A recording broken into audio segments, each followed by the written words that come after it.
Hey, what's up, fam? Thank y'all for tuning in once again. As always, be sure to like, share, comment, and subscribe. And when you do subscribe, hit the notification bell so every time I drop a video, you will be the first to know about it. This is somewhat of a lengthy article, so I'm probably not going to go through the whole thing, but I do think it's a topic that needs to be discussed. And it's about non-citizens on the voter registration. And this article comes from yahoo.com by way of NBC News, and it reads, A Virginia voter roll purge sparks renewed rhetoric over non-citizens casting ballots. Now, this is from NBC, and we know that they're part of, let's say, left-wing leaning politics. So the wording in this article, may seem like a little biased, just like rhetoric over non-citizens casting a vote.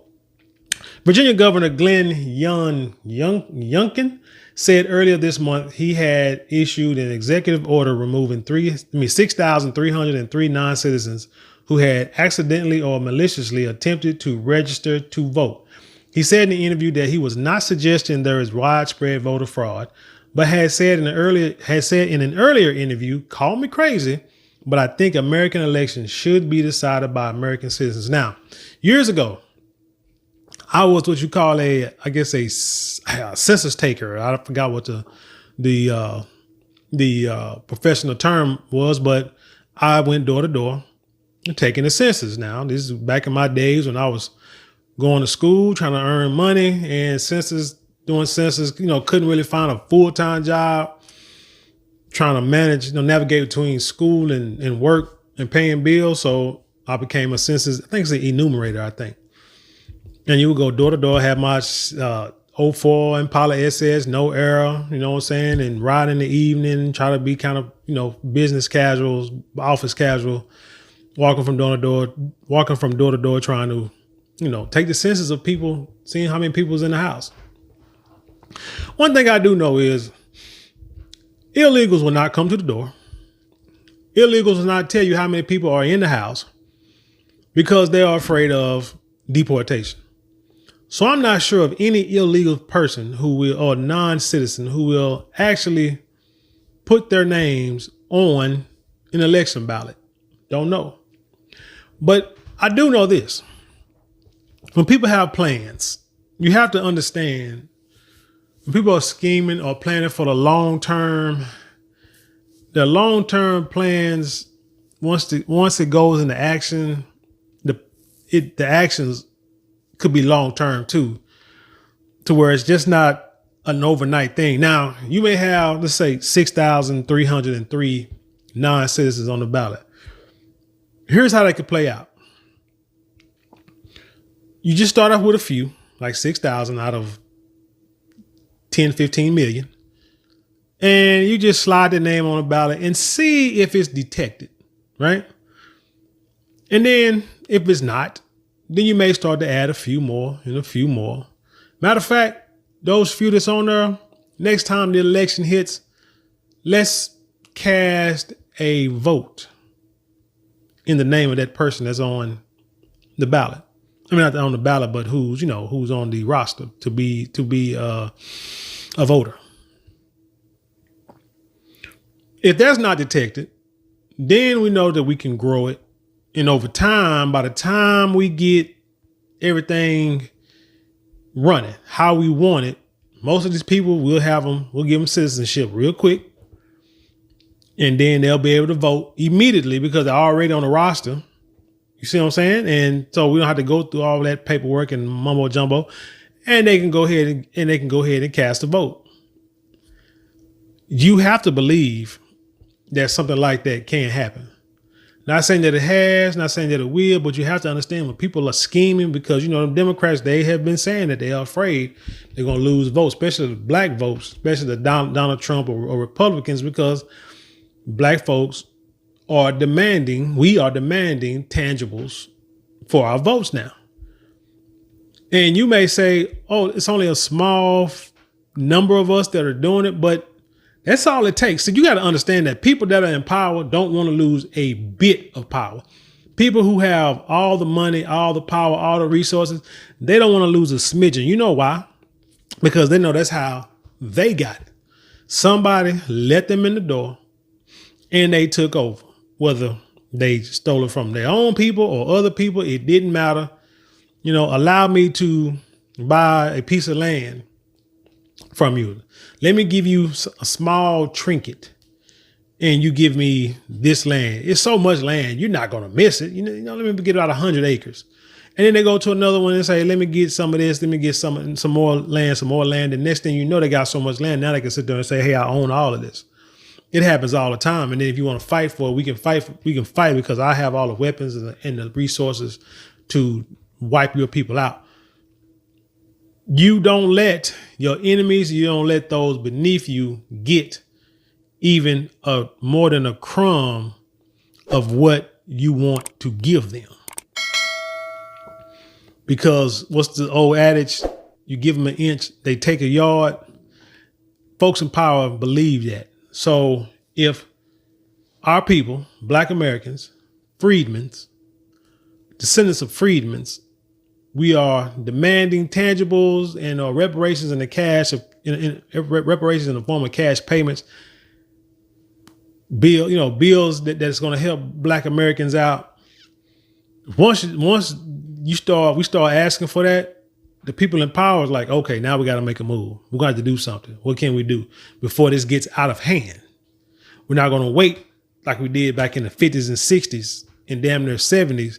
We have all these civil rights leaders and these Black Panther parties and Black guerrilla family and all these people, the L. Rukins and everybody else trying to come together, form their own little factions to try to take over the government or try to get a piece of the land, a piece of America, because they could have messed up and got together and just ruined everything that we have in power. So we're going to start this right now. We want to make sure that their message does not get out as much. While it's getting out, we're gonna be over here trying to figure out a way to make it to where once these freedmen get what they want, get what they feel they need, and get what they ask for, it won't matter because we already got a whole other group of people set up to take their place, and we're not going to need them no more.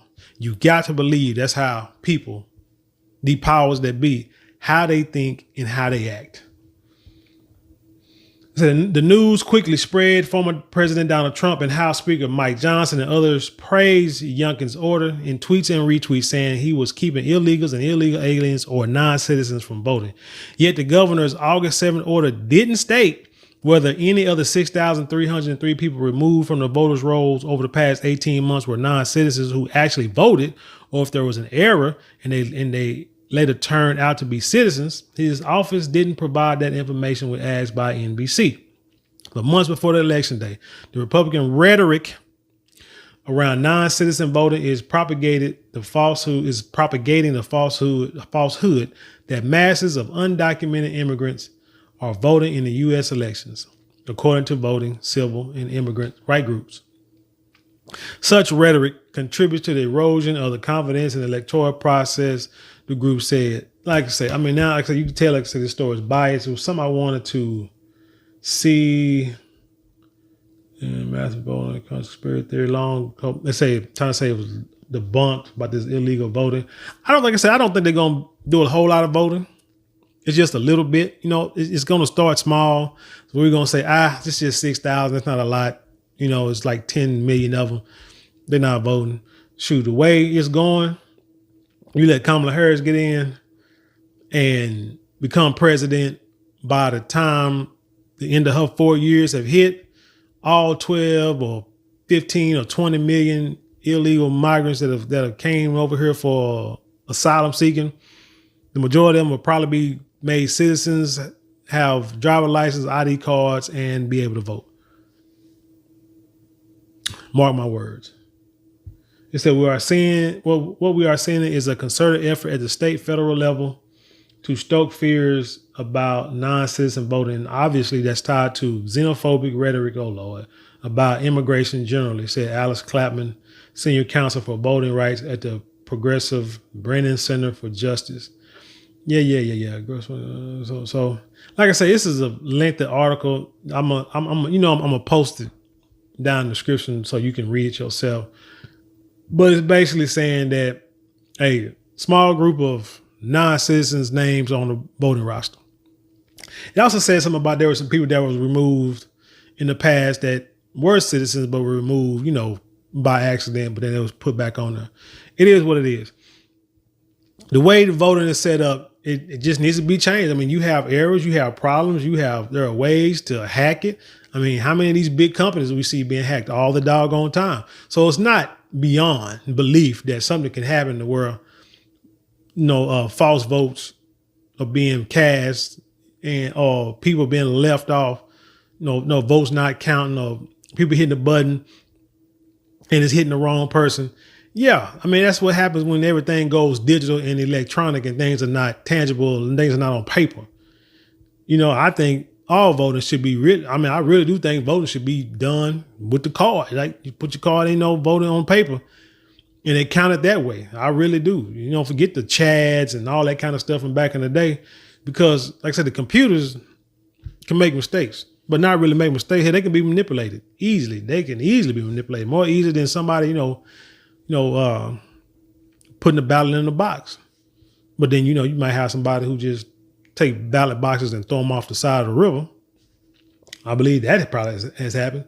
But anyway, tell me what you think about this story. Leave your comments below. Share it with the world, man. Let's have an intelligent conversation.